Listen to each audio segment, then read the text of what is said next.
My name is Marley Bird, and in this video I will show you how to make the Boxy Bento Bag.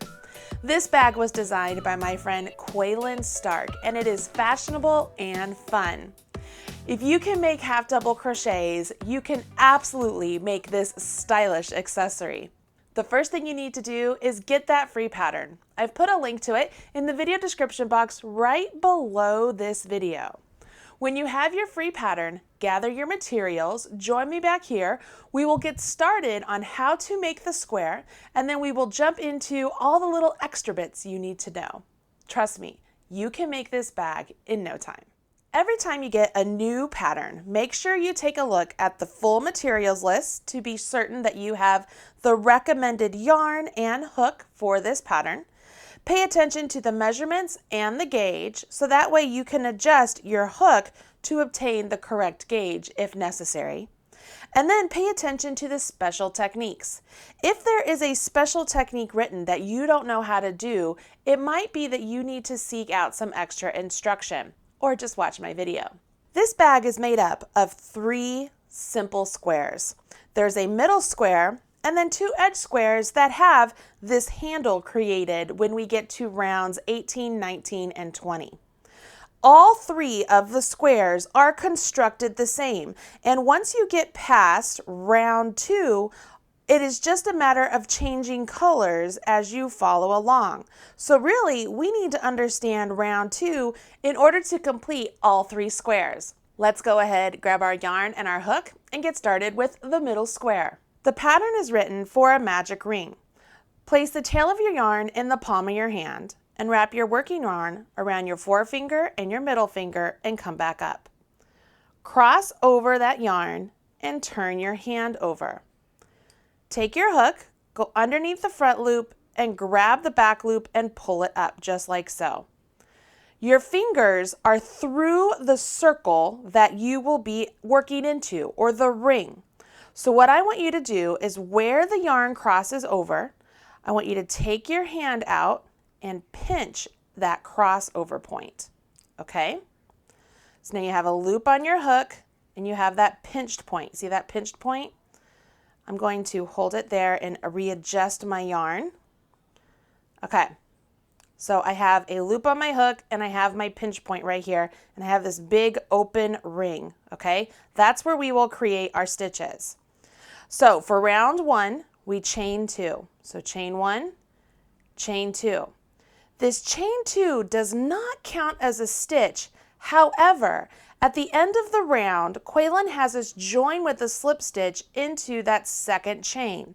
So I will grab a stitch marker and I will place it in that second chain just so that I know where it is when I come back around, okay? So I'm placing it into that V right behind the loop on my hook. Once I've created that chain 2, I can jump in my pattern, which means I will do 2 half double crochets. So I yarn over my hook and working directly into that ring, I will insert my hook, yarn over, pull up a loop. So I have 3 loops on my hook, yarn over, and draw through all 3. That's 1 half double, and I do a second half double into that same ring. Now I will chain 2, and the instructions tell us that we're supposed to do all of that 4 times. We're going to do 2 half doubles and a chain 2, a total of 4 times into that ring. So that was 1. I will yarn over, insert into the ring, yarn over, pull up a loop, yarn over, draw through all 3, yarn over, insert into that ring, yarn over, pull up a loop, yarn over, draw through all 3, chain 2. So that was 2 times. I need to do it a total of 4.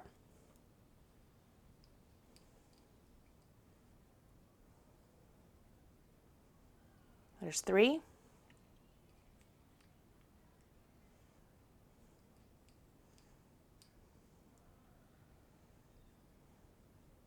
And there's 4. Now what you can do here, if you've done everything correctly with the magic ring, you can take this tail and grabbing that last half double crochet you did, just kind of hold it in place and pull the tail so that it pulls this string around the inside of those half double crochets. And what it does is it closes up that center and it makes it so that the last chain you did is coming closer to that first set of 2 chains you did. And what we are supposed to do now is slip stitch into the second chain at the beginning of our round. So that's the stitch we have marked. You see that? That's why I marked it. I'm going to take my marker out. I'm going to hold that spot, take my marker out because it's easier to get into, put my hook into that chain, yarn over, pull that loop through the chain and through the loop on my hook. I now have a start of a square. Each one of these chain 2 spots represent a corner of the square. All right, that's round 1. Round 2 is the important round because that is the one you will be repeating all the way to the end of this square. Okay, are you ready? Let's do this. We begin with our chain 2, and that does not count as a stitch, but we will be joining with the slip stitch into that second chain. So I'm going to mark that second chain so I know where it is. Now this is where my set of instructions will begin my repeat. So I need to put everything inside the parentheses into this chain 2 space. So that means I will have a half double, a chain 2, and a half double. Now I need to do half double crochets into each stitch over to the chain 2 space. All of this is what was written inside of the brackets, and I need to do all of that a total of 3 times. So I will repeat it. I will put a half double, chain 2, half double, and then work half doubles over to the next chain 2. So that was 2 times. This will be my 3rd time. So half double, chain 2, half double, and then half double crochets over to the next chain 2 space. Now that that's been completed 3 times, I continue on with all of the instructions outside of the bracket. That means I will place a half double crochet and a chain 2 and a half double crochet all into that chain 2 space. And now I will half double crochet over to that original chain 2 that I started the round with, and it's marked. I want to slip stitch into that marked stitch.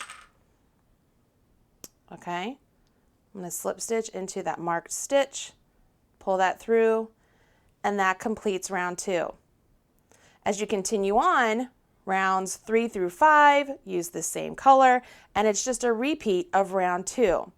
I think the toughest part about this particular square is remembering that the original chain 2 of the round does not count as a stitch. It's very easy to accidentally count it as a stitch and then get completely off. So use your stitch marker and be very vigilant to make sure that you do not count it as a stitch. Let's do another round, repeating round 2, but this time it will be round 3, just to make sure that you understand how this square is constructed. We've already done our slip stitch, so we're beginning round 3, which again is a repeat of round 2. So we will slip over to our chain 2 spot. So I will go into that back loop and slip over, and I'm already to my chain 2 spot, so I can slip stitch directly into my chain 2 spot. Okay, can you see that? Now I begin with my chain 2, and this is again where I will take my marker and I place it into that second chain I just created. It's the loop behind, or it's the stitch behind the loop on my hook. And I begin. So I will put a half double, chain 2, and a half double all into that chain 2 space. And now let me get some yarn here. I will put half double crochets into each stitch to the next chain 2 space. And with each round, we are increasing 2 stitches on each side of the square. So I have 4 half doubles, and I'm to my next chain 2 space. So I half double, chain 2, half double. Work my half doubles across again to the next chain 2 space.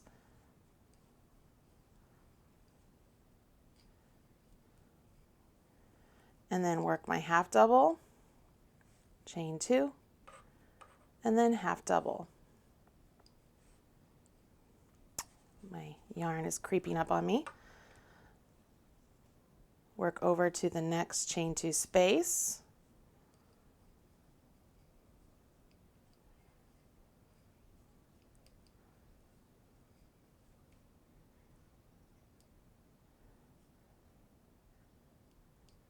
Did I do that right? 1, 2, 3, 4. And then half double, chain 2, half double, and then work over to where we started the round. So there's 1,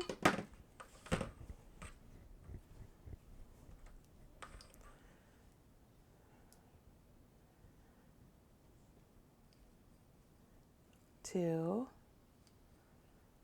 3, and 4, and then we join with our slip stitch. So I will just come over here, join into that second stitch,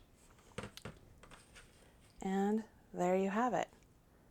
Okay, when you get past round 5, it's time to change colors. So what I want to do is I want to change colors right now, pretending that it was time for us to change colors in our pattern. And what we would do is we would slip stitch over to our chain 2. So I will slip stitch over to my chain 2, and it's at this point, instead of yarning over with my color I was using, I will yarn over with my new color and pull up a loop and pull that through the loop on my hook. Now I would carry on and work this round with my new color, and I can cut my old color. I am not a fan of carrying up my old color, especially for the inside of a bag. There's too many chances for your keys or your pen or your notebook to get caught on it. It's better to just cut your yarn and reattach it later on when it's time to change colors again, in my opinion. So at this point, we would chain, let's see, chain 2 because we've already slip stitched over. And then once again, it's a repeat of round 2. So we have our half double, chain 2, and then half double. And then we will work our half doubles over to the next chain 2 space. So there's 1, 2, 3, 4, 5, and 6, because it's 2 more than the last one we did. And then we're to our chain 2 space, and we do it again. So we half double, chain 2, and then half double, and then work our way around.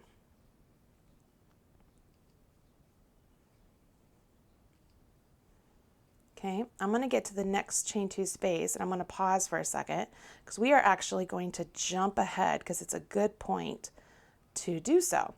All right, so this is the point in the pattern where I just did my corner, and then I did 1, 2, 3, 4, 5, 6, which would have been my edge. So it's time for me to do my next corner. The thing here is that this is exactly where you would be when it's time to do something different for the edge squares. Remember when I said when you get to rounds 18, 19, and 20 of the edge squares, it changes a little bit so that way we can create the handle of the Boxy Bento Bag. And it's really simple. It might seem a little tricky though. So it's at this point, I'm going to show you on the little swatch we're using right now, how to work up row or round 18. Okay, let me show you how this works. When you get to this point on round 18 for the edge squares, this is where you have to do something a little bit different. You can see that we have repeated this 2 times, and now it says half double crochet in the chain 2 space, And then we're going to chain 22. And then we will half double crochet in the third chain from the hook and in the next 19 chains, which will give us a total of 20 half double crochets. And then we will half double crochet in the chain 2 space again. So what this will do is give us a long sort of edge coming out that can tie at the top of the bento box. So let me show you how this would work up. You would do your half double crochet in the chain 2 space, and then you will chain 22. Now I'm not going to chain 22. I'm just going to do a fair amount here because no reason for me to do the full amount. But you would chain 22. And then in the third chain from hook, so 1, 2, 3, you would work a half double crochet. And then you would do that into each chain all the way until you get back to where it all started, which will give you a total of 20 half double crochets, just so you guys know. All right, let's get all the way down here. And that one right there. So we've created like this little kind of poker out sort of thing. Now I will half double crochet into this chain 2 space, and then I resume my pattern the rest of the round. So what this has done here, instead of doing that chain 2 right there, I've created the start of a handle. When we come around on the next round, we will work on the back edge of this handle that we've started with those open loops. And then we will create a corner right here and then come back down this path. So we're getting this little sort of bloop happening here. Okay, so let's continue on. Let's get our 6 half doubles here. Of course, you will have more because you'll have a lot more stitches working around by the time you get to round 18, but I can do it on this little swatch because it's all the same thing. All right, so let's see here. So those are our 6, and then we have to do our corner over here. So there's half double, chain 2, half double,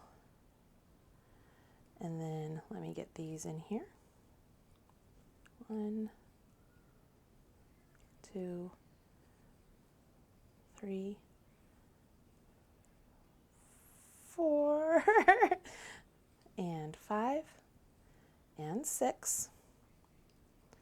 We will half double crochet in the second chain that we created. Notice I didn't put my marker in there. It makes it a little bit tricky. We might want to go into that there, but that's actually the top of that half double. So it's the chain behind it is actually the correct chain. And that's why I always try and mark it, because it just makes it so much easier to see. Okay, so there we go. We've done that. You would do the next round, which would be round 19. Again, it starts off because it's a round 2 repeat, right? So I will work into the back loop, working my slip stitch, come over to my chain 2 and do my slip stitch. And this is just like everything we've been creating, only now we have more stitches along the side to work with. See, there's nothing new here. As long as you are keeping track of your numbers, everything will work out. Remember, each round you are increasing 2 stitches along each side. So this one I should have 8 half double crochets. So 1, 2, 3, 4, 5, and 6, 7, and 8. Work my next corner. There's 1, chain 2, half double, and then we got to get to the next corner. And the way it's written is it says to do these half double crochets over to the chain 20. And you might think to yourself, wait a minute, I had to chain 22. I didn't chain 20. Well, you actually have 20 half double crochets there. And Quaylen was talking about the open loop remaining of those 20. So what I'm talking about here is when I worked into the chains, you see that open loop I have here? I'm going to work into those. So that's what you're working across to. And then working into that open loop there, we will work our half doubles. So we're just continuing our pattern up through this little blip that we have here, which is our handle. And when you get to the top, it mentions that it wants us to do a turn, essentially. So ideally, let me put this in here so we can see here. It says half double crochet across to chain 20. That's what we just did from the last row. Half double crochet in the bottom of each chain. So that's what I just did right there. Then it says 2 half double crochet, chain 2, 2 half double crochet inside of chain. Half double crochet in each half double crochet across other side of chain. So my thought there is here at the top, we have this initial skipped chain 2 that we had. So my guess is that in this side of chain here, that's what he's talking about working into for this turn. So that's what I'm going to do. I'm going to work into that whole space, and I'm going to do a half double and another half double, and then chain 2, and then do that again. So put 2 half doubles into that space. Now I can work back down these half double crochets that I created, and I had 20 of them, all the way down, and then continue on to the next chain 2 corner. Can you see how this is working up here? It's pretty easy once you kind of walk yourself through what you're creating, and you can kind of visualize how these stitches bumped out are going to work. Can you see that? Obviously this would be a lot longer with a lot more stitches, but right here we've created a new corner out here. And then when you do round 20, once again, you'll just work around and you'll treat this part here just as a corner as you've done all the others, okay? Can you see how that works up? Does that make sense? Okay, so ideally you know how to create this square. You know how to start the square, you know how to do round 1, round 2, then it's a repeat of round 2 all the way until the end, changing colors when it's indicated in the pattern. For the middle square, it's just a repeat of round 2 all the way through round 20. For the outside squares, it changes up because that's when we need to create the handle. Once all of your squares are completed, you then will seam them together with a simple whip stitch or a matcher stitch. Totally your choice. It's at that point that we have to play around with this sort of origami construction to see how this is constructed. I've got a little sample worked up so that we can play with it. Let's take a look. I've worked up this little tiny swatch here, and I don't have the handles on my swatch, but I've placed markers where the handles would be, okay? So this swatch represents this diagram right here. I've essentially put together the 2 edge blocks with the center block here, and I'm looking at the wrong side of the fabric. Okay, can you see that? I've just done a generic whip stitch right here. Now, according to diagram number 2, we need to fold our piece. Now, I'm going to be honest, this diagram was very confusing to me, and it wasn't until I got my squares to this point that it made sense. So here's what we're going to do. I'm actually going to take this part of this square. It's convenient that these are 2 colors so you can really easily see. And I'm going to bring this part up, okay? Now I'm going to take this entire square and this part of this square and fold it over to meet over here. Okay, you ready? So I'm folding purple over on top of red. Okay, can you see where I am? Now I'm going to take this purple and have it fold over the pink to meet over here. Oh, does that work? Nope, that doesn't work at all. So we undo that. We actually want this to fold over and meet over here. So this square is different in that we fold against the line, okay? Can you see that? So we fold against the line and that meets over there. Let's do this all again. Okay, so I'm back to the beginning. I have my squares spaced out and we're gonna begin here. We take this first one, I will fold it in half and fold it up. Now I will take this one, fold it in half, and fold it down here, and it will take this one along with it. So I fold it in half, and it comes down there. Now this one folds in half this way and meets up over here. By doing that, you will notice that where I've put my markers, those are where my handles would have been. And now both sides of my bento box bag are created. So all I would do now is take a tapestry needle, the same one that I used to whip everything together, and I would whip stitch my squares together. So I can just pull them through and begin to whip stitch the squares together. And ideally, you should have the same number of stitches on each square, so you can just go through each side equally all the way up. And I am using a different color yarn here just so that you can see the stitches, but you would want to use the same color yarn as the last round of your squares, okay? I don't know if you want to see this all the way done, all the way up. But anyways, once you've seamed this one up, okay, so that would put that there. You would turn it over, you would seam this one, and then that would leave you with this remaining bit up here, which are your handles, and you just tie those together in order to get that really cool bento bag look.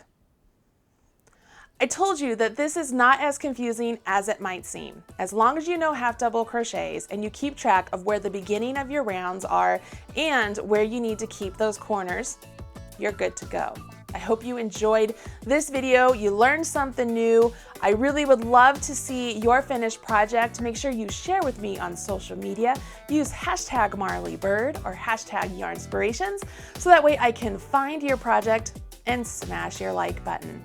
I love having all of you here on the channel. Make sure you hit subscribe, and that way you will be up to date whenever we release a new video or go live. I will talk to you again soon. Bye. Thanks so much for joining me on the Marley Bird YouTube channel. If you liked what you saw, don't forget to hit subscribe. I've put a link right over there, or you can watch a couple of the videos I've already selected for you right down there. If you want to follow me on social media, I've put my links right over there. You can have all Marley all the time. Bye guys.